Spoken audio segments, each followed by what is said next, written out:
बिस्मिल्लाहिर्रहमानिर्रहीम। बातें मीडिया की के 19वें प्रोग्राम के साथ आपके सामने हैं। आज इश्तिहारात जैसे अहम मौजू पर बात करनी है जो मीडिया का आजकल बहुत अहम हिस्सा शुमार किया जाता है। ख़ास तौर पे टेलीविज़न पर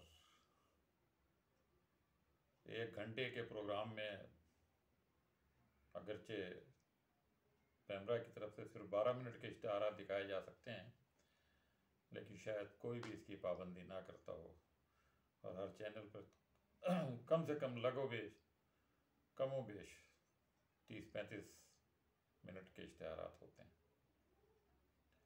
और बाद मरतबा ये बहुत ही इश्तिहारात आकवर्ड और तकलीफदेह महसूस होते हैं, इस तरह दरमियान में आते हैं। ख़ास तौर पे हालात हाज़रा के प्रोग्राम में बहुत ही बुरे महसूस होते हैं। बहरहाल बात करते हैं पाकिस्तान में बल्कि सारी दुनिया में इश्तिहारात का जो आगाज़ हुआ है वो अखबारात और रसाइल के साथ हुआ है। जैसे जैसे अखबारात प्रिंट मीडियम सामने आया, अखबारात आए, रिसाले छपना शुरू हुए, मंथलीज़ और फिर डेलीज़ आने शुरू हुए, उनमें इश्तिहारात आने शुरू हो गए। उसके बाद बिलबोर्ड बनाए गए, होर्डिंग बनाए गए, सिनेमा घरों में इश्तिहारी फिल्में दिखानी शुरू हुई। फिर जब रेडियो पर इश्तिहारात का ज़माना आया तो बाकायदा कमर्शियल प्रोग्राम, कमर्शियल सर्विसेज शुरू की गई और ये सर्विसेज बड़ी मकबूल रहीं। ये इनके जो इश्तिहारात थे वो शायद आज की नस्ल को तो नहीं मालूम, लेकिन पिछली नस्ल को शायद अब तक याद हो। फिर सिनेमा घरों में इश्तिहारात दिखाए जाने लगे। फिर टेलीविज़न पर ब्लैक एंड वाइट जब टेलीविज़न था जब इश्तिहार दिखाए गए, और फिर कलर टेलीविज़न आने के बाद तो इश्तिहारात की दुनिया ही कुछ से कुछ हो गई। बहरहाल इश्तिहारात देने वाले का और इश्तिहारात छापने वाले का दोनों का मकसद आमदनी का वसूल होता है। अखबारात और रसाइल और रेडियो टेलीविज़न इनसे बहुत बड़ी आमदनी हासिल करते हैं और इश्तिहारात देने वाले ये समझते हैं कि उनकी मसनूआत, उनके ख़यालात, उनके ऐलानात इस ज़रिए से बहुत सारे लोगों तक पहुंच जाएंगे। मसनूआत इश्तिहारात का सबसे बड़ा हिस्सा होता है और जो ज़रूरी रोज़मर्रा की चीज़ें हैं उनके इश्तिहारात भी दिए जाते हैं, मगर उनके साथ साथ कुछ गैर ज़रूरी चीज़ों के जिनकी लोगों में तलब पैदा करनी होती है और वो इंसान की ज़िंदगी को आसान भी बनाते हैं, उस तरह के इश्तिहारात भी काफ़ी मकबूल होते हैं। फिर तीसरे किस्म के इश्तिहारात वो होते हैं जो एक तायुश पर आमादा करते हैं, बहुत ज़्यादा, यानी ऐसी चीज़ें जो सबके बस में नहीं होती, बस लोग उनको देख के बहुत अच्छे अच्छे मकानात, बहुत अच्छी गाड़ियाँ, बहुत अच्छे लिबास, ये आम आदमी के बस में नहीं होते, लेकिन हर इंसान के जहन में आला से आला की जो ख्वाहिश होती है उसको पूरा करने के लिए भी ये इश्तिहारात बनते हैं। और बहरहाल इनके ख़रीदने वाले और होते होंगे, कुछ ना कुछ फ़ायदा इसका होता होगा। अब इश्तिहारात का फ़न बाकायदा एक मुसाबिक़ती फ़न बन गया है। पहले भी जो प्रिंट यानी अखबारात और रसाइल हुआ करते थे उनके लिए अच्छी कापी राइटिंग बहुत ज़रूरी थी, बहुत अच्छे जुमले सामने आते थे, अशार का इस्तेमाल भी होता था और बड़े मेयारी इश्तिहारात पिछले ज़माने में बनते थे। उस ज़माने में जो भी अक़दार थीं उनका ख्याल रखते हुए ये इश्तिहारात बनाए जाते थे। और ख़ास तौर पे पाकिस्तान में जो इश्तिहारात उस ज़माने में बने हैं शायद आप लोगों की जहन में हो, सब लोगों के जहन में तो शायद नहीं होंगे नई नस्ल के, लेकिन पुरानी नस्ल को अगर बताया जाए कि ए खुदा मेरे अब्बू सलामत रहें ताकि अमन व हिफाजत से हों, एक नौरस मेरे भैया की, एक नौरस मेरी लाना, भूल न जाना फिर पप्पा, और चाय चाहिए कौन सी जनाब, लिप्टन ही तो उम्दा है। और फिर ये सारे इश्तिहारात, ये स्लोगन्स, जिंगल्स, ये मेरा ख्याल है आज भी अगर किसी पुराने आदमी या अधेड़ उम्र के आदमी के सामने दोहराए जाएं तो उसे वो ज़माना याद आ जाता है। बहरहाल आजकल जो इश्तिहारात बन रहे हैं वो भी बाज़ तो मेयार के लिहाज से बहुत अच्छे होते हैं, बाज़ मेयार से गिरे हुए भी होते हैं, अखलाक से भी गिरे हुए होते हैं। पिछले ज़माने में कुछ पाबंदियाँ थीं और सीधी सी बात है, पाबंदियों के नतीजे में इंसान को मेहनत करना पड़ती है। इश्तिहारात बनाने वालों को मेहनत करना पड़ती थी। उन्हें यह डर होता था कि सेंसर बोर्ड इस इश्तिहार को पास करेगा या नहीं करेगा, मंजूर करेगा या नहीं करेगा। तो वो तख्लीकी अमल बहुत ज़्यादा था उस वक्त।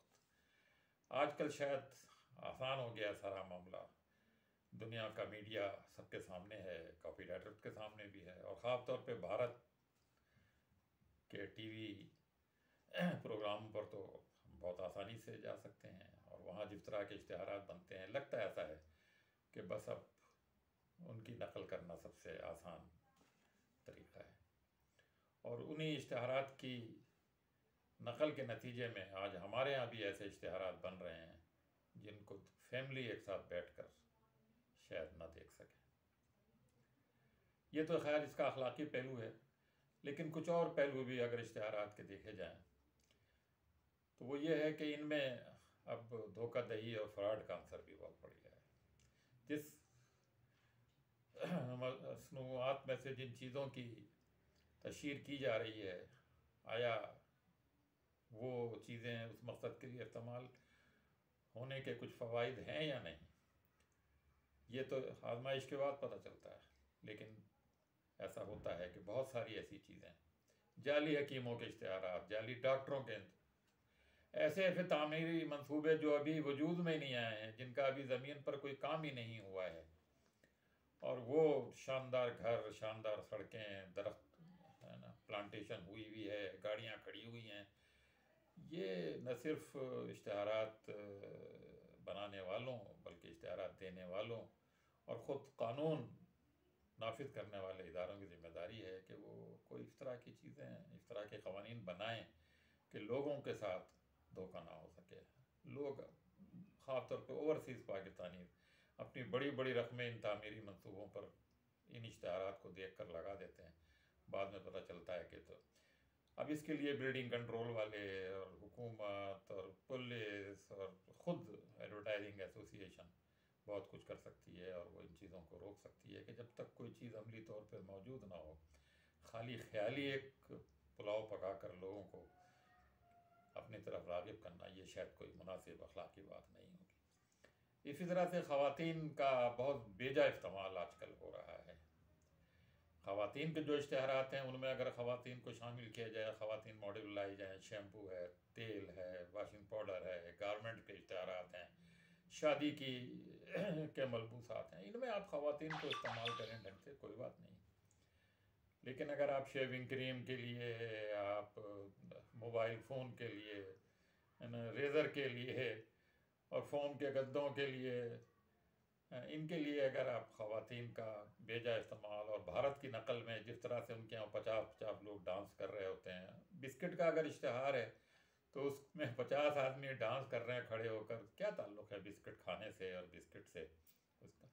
या मोबाइल फ़ोन की सर्विस आप मुहैया करते हैं, आपकी सर्विस बहुत उम्दा है, तो आप उसमें आपको ज़रूरी है कि आप ख़वातीन का नाच दिखाकर, डांस दिखाकर लोगों को, और शायद मेरा ख़्याल है इस इश्तिहार का वो फ़ायदा भी नहीं होता होगा जो इश्तिहार देने वाले चाहते हैं, इसलिए कि लोगों की तवज्जो उस डांस की तरफ, उन मॉडल्स की तरफ ज़्यादा हो जाती है बनिस्बत आपकी अपनी, ये पता नहीं चलता कि ये किस चीज़ का इश्तिहार है। तो इसलिए ख़ुद मेरा ख़्याल है उनका वो मकसद भी पूरा नहीं होता होगा। जो लोग इश्तिहार देते हैं उन्हें इस तरफ तवज्जो देनी चाहिए कि हम जो पैसे खर्च कर रहे हैं उससे हमारी जो प्रोडक्ट है उसके सेल में इजाफे का इम्कान है, या इश्तिहार ख़ुद इतना बड़ा और इतना दिलचस्प है कि लोग दूसरी चीज़ों की तरफ उनकी तवज्जो। बाद सेहत के भी मुनाफी इश्तिहारात दिखाए जा रहे होते हैं, ऐसे ऐसे लोग आके नुस्खे बता रहे होते हैं, कैंसर इससे दूर हो जाएगा, कोरोना इससे दूर हो जाएगा। अब इन सारी चीज़ों से दूर होता है या नहीं, ये अभी साबित भी नहीं है।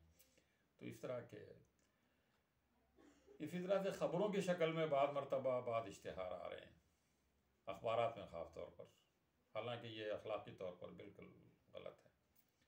जो इश्तिहार है जिसके आप पैसे वसूल कर रहे हैं वो ख़बर की शक्ल में तो बिल्कुल नहीं आना चाहिए। ऐसा सब अखबारात में नहीं है, लेकिन कुछ अखबारात ये इस तरह की हरकत कर रहे हैं कि उसमें इश्तिहारात को ख़बरों की शक्ल देकर स्टाफ रिपोर्टर के हवाले से वो खबरें दी जा रही हैं। कुकिंग के जो प्रोग्राम आ रहे हैं उनके जो इश्तिहारात आ रहे हैं बहुत अच्छे हैं। सेहत से मुताल्लिक़ बाद मरतबा पब्लिक सर्विस के इश्तिहारात भी बहुत अच्छे हैं। हमारे जो कौमी दिन हैं जैसे 14 अगस्त है, 6 सितंबर है, इस पर जो इश्तिहारात बनाए जाते हैं वो बहुत अच्छे इश्तिहारात भी बने हैं। मोटिवेशनल इश्तिहारात भी बहुत अच्छे बने हैं। मसलन हाथ धोने की तरकीब बच्चों को देने के लिए जो इश्तिहारात बनाए गए वो भी बहुत अच्छे बनते हैं। सयाहत के फ़रोग़ के लिए जो इश्तिहारात बनाए गए, अब उसके तमाम फ़न्नी पहलुओं पर तो बात नहीं की जा सकती कि वो कितना वक्त लेते हैं, कितने वक्त में अपना मैसेज आप एक आम सामे और नाज़िर तक पहुंचा रहे हैं, लेकिन बहरहाल वो काफ़ी हद तक और बाज़ मसनूआत के इश्तिहारात भी बाज़ कंपनियों ने बहुत अच्छे बनाए। असल बात यह है कि आप थोड़े से वक्त में उस चीज़ के बारे में कितना अच्छा मैसेज और फोकस्ड मैसेज होना चाहिए। अगर इश्तिहार से ये पता ना चले कि ये इश्तिहार किस चीज़ का है और आखिर में जाकर कहीं उस प्रोडक्ट का जिक्र आए तो क्या फ़ायदा है फिर ऐसी चीज़ का। बहरहाल इस सिलसिले में पैमरा के क़वानीन भी हैं, लेकिन ख़ुद पाकिस्तान एडवर्टाइजिंग एसोसिएशन को, जिसके माशाल्लाह बहुत मेंबर हैं, ख़ुद उन्हें भी कुछ ज़ाब्ते अखलाक पर अमल कराना चाहिए। हुकूमत को भी कुछ पाबंदियाँ सख्त करना चाहिए। तजर्बा यह है कि जब पाबंदियाँ होंगी तो इश्तिहारी कंपनियों में काम करने वाले लोग, उनके अदीब, उनके शायर, उनके प्रोड्यूसर, वो सब अपने टैलेंट को इस्तेमाल करेंगे और नया टैलेंट उभरेगा, नक्काली से बचा जाएगा। सिर्फ एक मिसाल देना काफ़ी है कि ज़िया-उल-हक के ज़माने में, सदर ज़िया के ज़माने में कितनी पाबंदियाँ थीं, लेकिन उन पाबंदियों के नतीजे में जो ड्रामे पाकिस्तान टेलीविज़न ने पेश किए वो आज भी मारकतुल आरा ड्रामे समझे जाते हैं। वजह क्या थी? कुछ अखलाकी पाबंदियाँ थीं, कुछ ऊपर से कुछ सख्ती थी, उसके नतीजे में लोगों ने मेहनत की और मेहनत के नतीजे में इसी तरह से अगर आज इन इश्तिहारात बनाने वालों पर भी कुछ थोड़ी सी पाबंदियाँ लगाई जाएँ, कुछ इनका दायरा मुकर्रर किया जाए, तो ये फिर अपनी ज़हानत से काम लेंगे, अपने टैलेंट से काम लेंगे और उस नक्काली से, जो बहुत आसान काम है कि आप अपने पड़ोसी मुल्क या किसी भी और मुल्क के इश्तिहारात की नकल कर लें और उसकी ज़ुबान बदल दें और उन इश्तिहारात को आप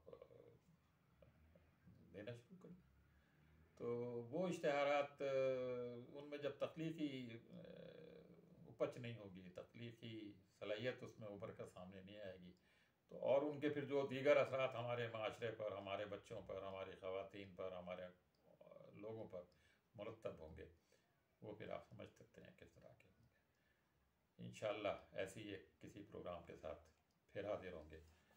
इजाज़त दीजिए। अल्लाह हाफ़िज़।